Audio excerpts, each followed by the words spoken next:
340 run और 13 विकेटें। A perfect day of test cricket. और पाकिस्तान इंग्लैंड का पहला दिन बहुत ही इंटरेस्टिंग रहा है और ये मैच मैं कहूं अगर कि बिल्कुल बैलेंस पे खत्म हुआ है डे वन के बाद तो ये गलत नहीं होगा।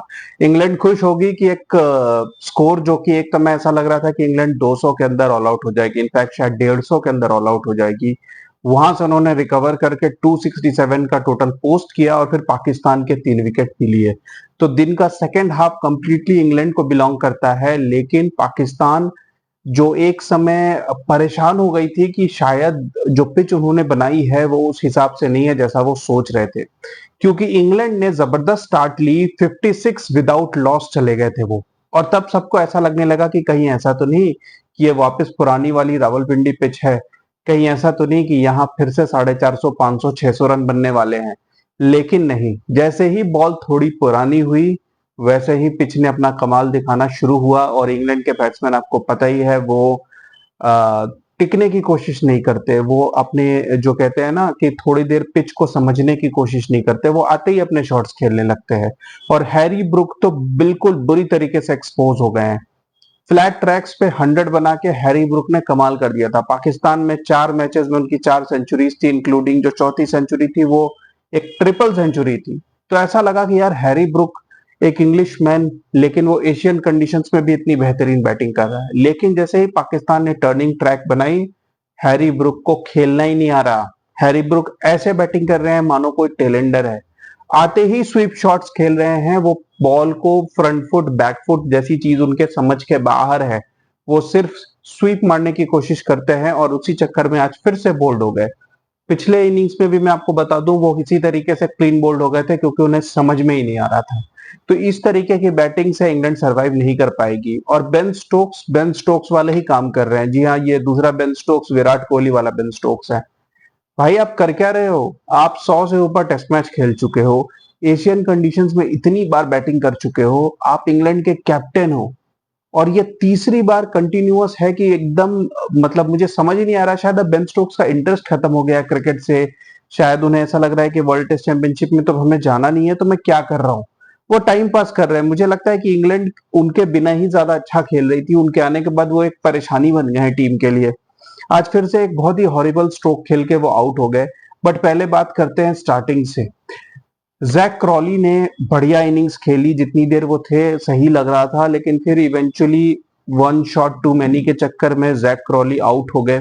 जैक क्रॉली के डिसमिसल के बाद आए ओली पोप, यानी इंग्लैंड के केएल राहुल। जी हाँ, ओली पोप और केएल राहुल के करियर में ज्यादा फर्क नहीं है, क्योंकि ओली पोप ने भी बेहतरीन परफॉर्मेंस दी है। 52 टेस्ट मैचेस में भाई साहब का 34 का एवरेज है। मैं सरप्राइज्ड हूं कि केएल राहुल और ओली पोप में कितनी सिमिलैरिटी है। दोनों के एवरेज भी लेस देन 35 है, दोनों के टेस्ट मैचेस भी बराबर 51 52 हैं।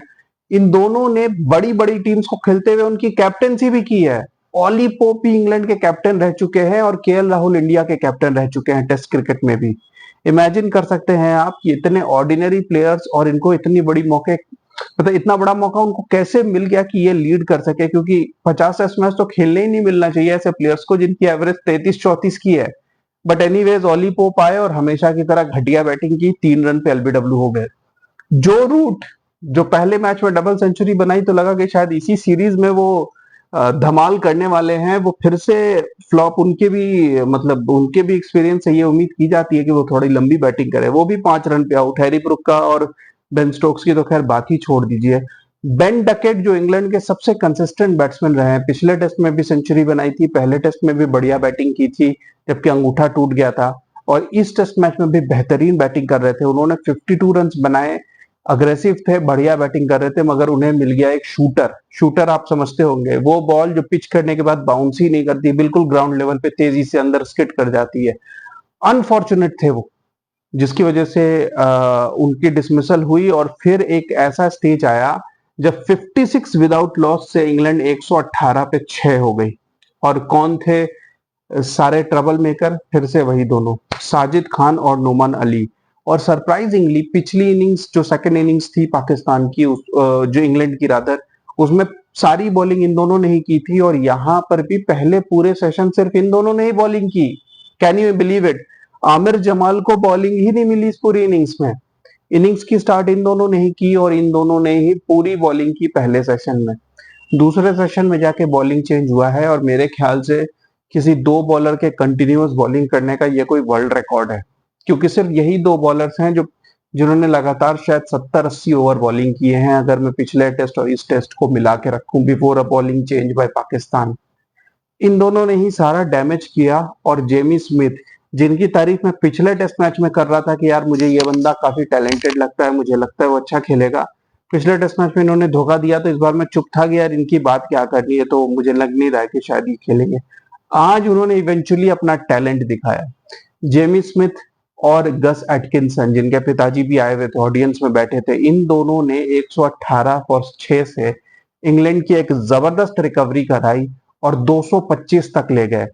शुरू में तो ये थोड़ा स्ट्रगल करके खेल रहे थे, स्पिन हो रही थी बॉल, ऐसा लग रहा था कि शायद ये अब या तब आउट हो जाएं, किसी तरह ये 150 क्रॉस करा दें इंग्लैंड को। लेकिन जैसे जैसे ये खेलते गए, ये पिच से एडजस्ट करते गए, इनकी रन मेकिंग और इनका जो स्ट्राइकिंग है वो तेज होता गया। और इवेंचुअली एक पॉइंट के बाद जब ये इंग्लैंड 170-180 पहुंच गया, तो इन दोनों ने अग्रेसिव बैटिंग शुरू कर दी और चौके छक्कों की बरसात कर दी। इनफैक्ट एक ऐसा पॉइंट आया था जब लगातार 2 ओवर के अंदर जेमी स्मिथ और गस एटकिंसन ने कुछ 7-8 बाउंड्रीज मारी थी और जेमी स्मिथ ने 3 छक्के मारे और गस एटकिंसन ने भी 3-4 बाउंड्री मारी और एक 4-5 ओवर का पीरियड आया जिसमें 40 रन बन गया आउट ऑफ नोवेयर और पाकिस्तान की बॉडी लैंग्वेज डाउन जाने लग गई। लेकिन उसी वक्त गस एटकिंसन नोमान अली को एक कॉटन बॉल दे बैठे और 39 रन बनाकर, लेकिन बहुत ही क्रिटिकल 39 रन बनाकर आउट हो गए।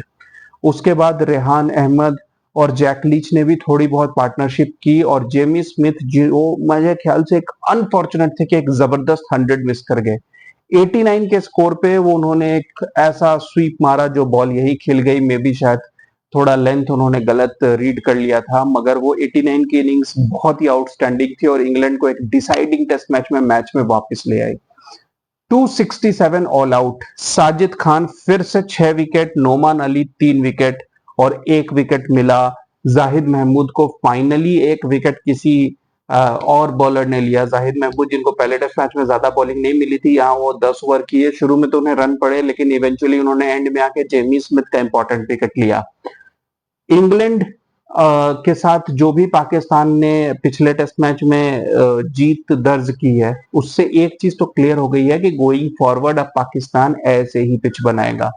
रिजल्ट कुछ भी हो सकता है कि इंग्लैंड ये मैच जीत जाए, लेकिन अब पाकिस्तान को एक रास्ता मिल गया है जिससे एटलीस्ट वो रिजल्ट्स क्रिएट कर सकते हैं मैच में।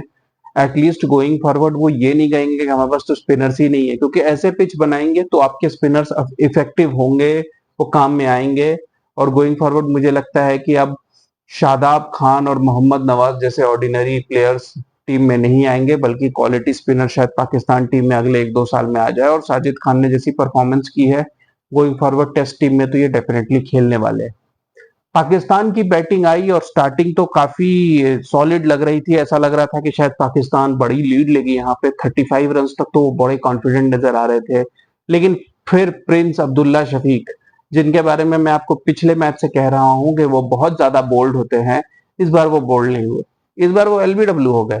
अगेन लेंथ रीड नहीं की, फ्रंट फुट वाली बॉल पे बैक फुट पे गए और ऑफ स्टंप पे बिल्कुल प्लम एलबीडब्ल्यू हो गए। उनके आउट होने के 2-3 ओवर के अंदर ही सईम अयूब साहब एक बॉल पे जैक लीच की ड्राइव करने गए और शॉर्ट मिड विकेट पे कैच दे बैठे।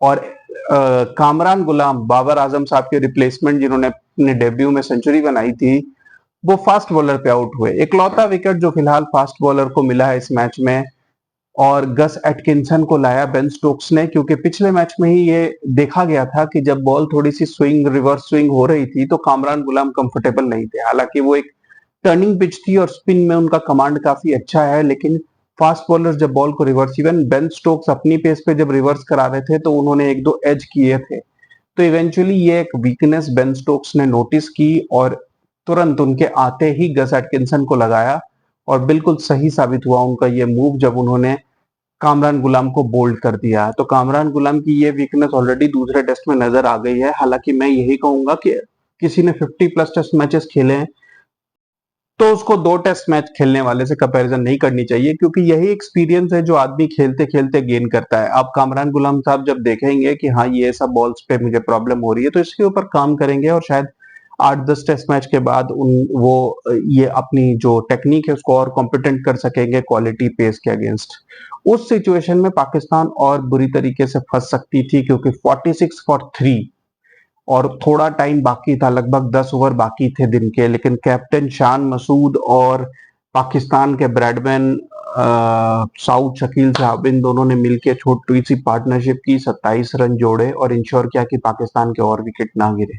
पाकिस्तान 73 फॉर 3 है, पिच में टर्न है और कल देखना इंटरेस्टिंग होगा कि पाकिस्तान लीड लेती है या इवेंचुअली डेफिसिट में रह जाती है, क्योंकि ये टेस्ट मैच 3 दिन से ऊपर नहीं जाने वाला। Keep watching, guys. Thank you.